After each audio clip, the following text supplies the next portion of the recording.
Unity Education. Myself is Ekta, and in this video we will discuss the Crown Charter of 1753. In last video we already discussed the Charter of 1726, the merits and demerits of this charter, and the difference between the Charter of 1726 and the Charter of 1687. Let's start the video. Reasons to issue the Charter of 1726. Conflict between Mayor's Court and Governor and Council create the confusion. Mayor's court and governor and council के बीच में conflict होने लगा, जिस वजह से एक बहुत बड़ा कन्फ्यूजन क्रिएट हो गया था. Madras fell under the French occupation in September 1746, who surrendered back to British in August 1749. Madras को फ्रेंच ने ऑक्यूपाइड कर लिया था सितंबर 1746 में, एंड फ्रेंच ने इसको सरेंडर किया था ब्रिटिश को अगस्त 1749 में. तब तक Madras were cease to function. Lawyers advised company to issue fresh charter. Lawyers ने एडवाइस किया कंपनी को कि वो इश्यू करे एक new charter. And the one of the main reason is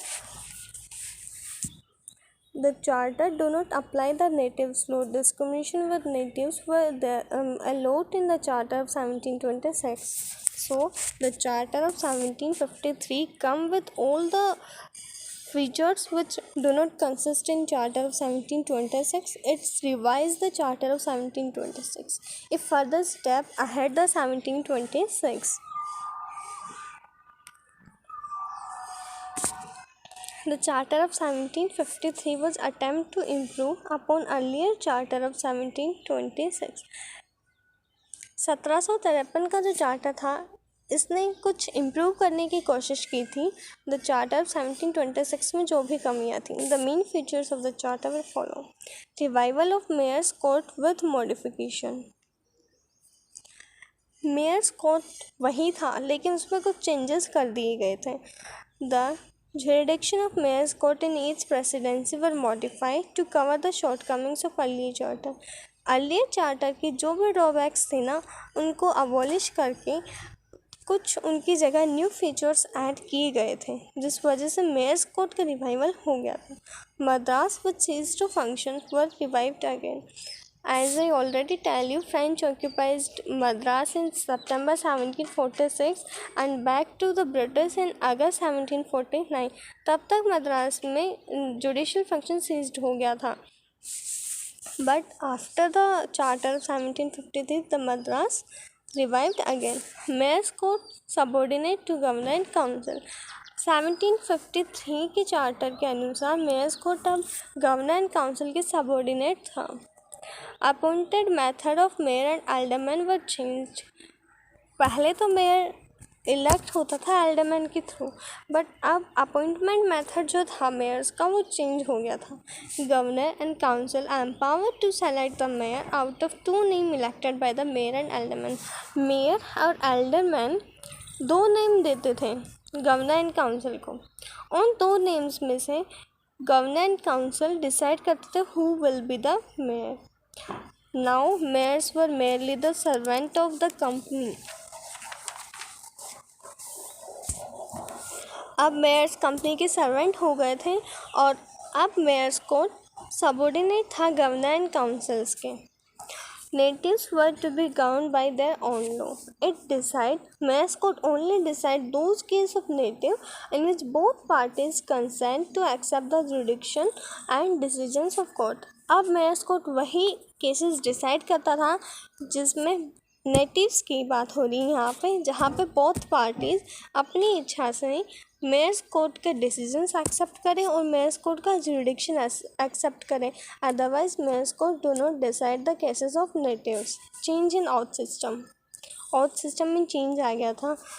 native Indian and the Christians could be allowed to take oath. अब natives Indians को और क्रिश्चियंस को अलाउ किया गया कि वो ओथ ले सकें, शपथ ले सकें in such a manner as they deem most binding on their conscience to speak the truth. शपथ इस प्रकार ली जाती थी कि वो अपने आप को जैसे वो बहुत बाइंडिंग होते थे केवल सच बोलने के लिए। Depositing of court fees by litigations, litigants would deposit the court fees with the government not with the court. अब कोर्ट फीस डिपॉजिट होती थी गवर्नमेंट के पास में, न कि कोर्ट्स के पास। Establishment of Court of Request. The main feature of 1753 is establishment of Court of Request. This court consists of commissioner between 8 to 24 in numbers. इस कोर्ट में कमिश्नर होते थे 8 to 24 के बीच में, out of whom 3 used to sit in rotations once a week. 3 once a week sit करते थे।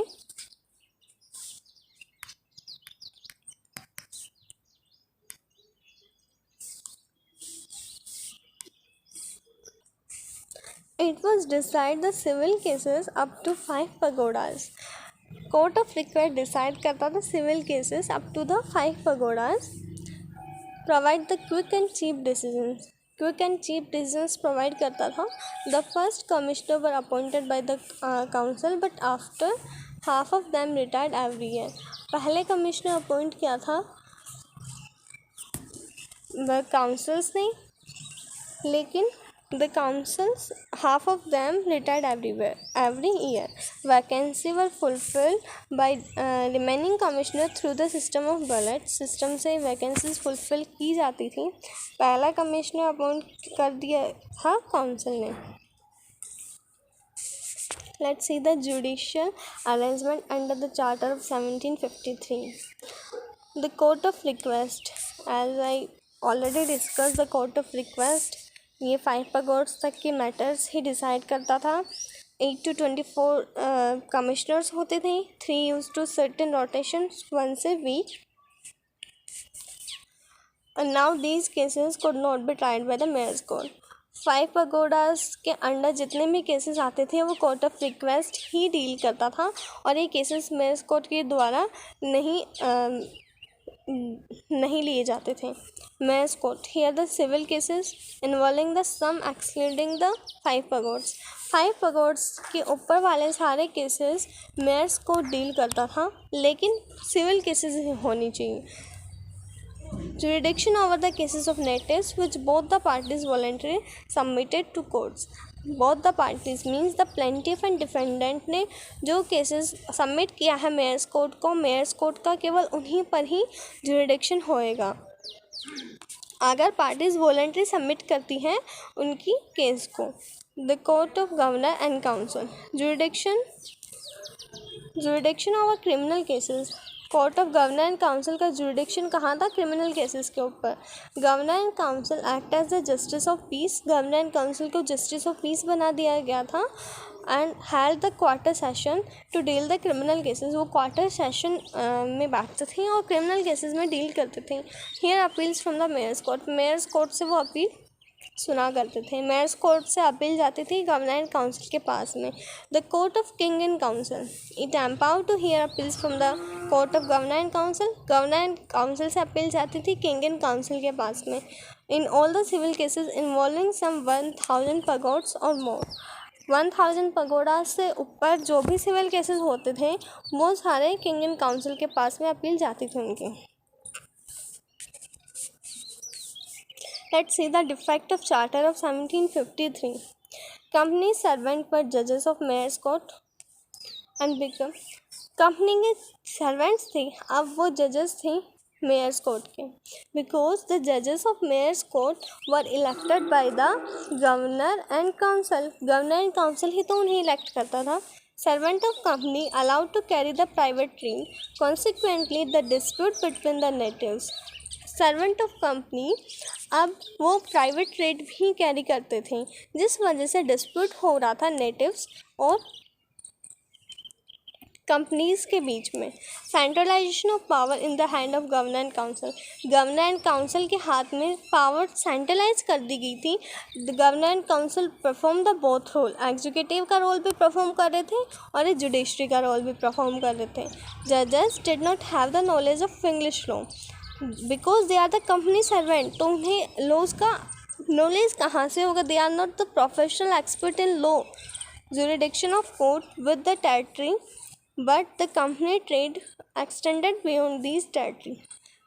Mayor's court का जुरिडिक्शन केवल विद इन द प्रेसिडेंसी रहता था, लेकिन जो कंपनी का ट्रेड था वो बियॉन्ड द टेरिटरी भी जा चुका था. अब कंपनी ने अपने ट्रेड बहुत ज़्यादा इंक्रीज कर दिया था. Exclusion of Indian from administration, no Indians were include in administration. So it's the main defect of mayor's court. एक बार रिवाइज कर लेते हैं अपन ने क्या पढ़ा. क्राउन चार्टर क्यों इस्टेब्लिश हुआ था. कॉन्फ्लिक्ट हो रहा था मेयर्स एंड गवर्नर के बीच में. फ्रेंच ऑक्यूपाई हो गया था मद्रास. लॉयर्स ने एडवाइस किया कि न्यू चार्टर इशू करो, एंड किंग जॉर्ज सेकंड ने ही इशू किया था द चार्टर ऑन 8 जनवरी 1753 में to revive the judicial setup of Madras. The charter of 1753 के कुछ फीचर्स थे. इस मेयर्स कोर्ट को मॉडिफाई कर दिया गया था.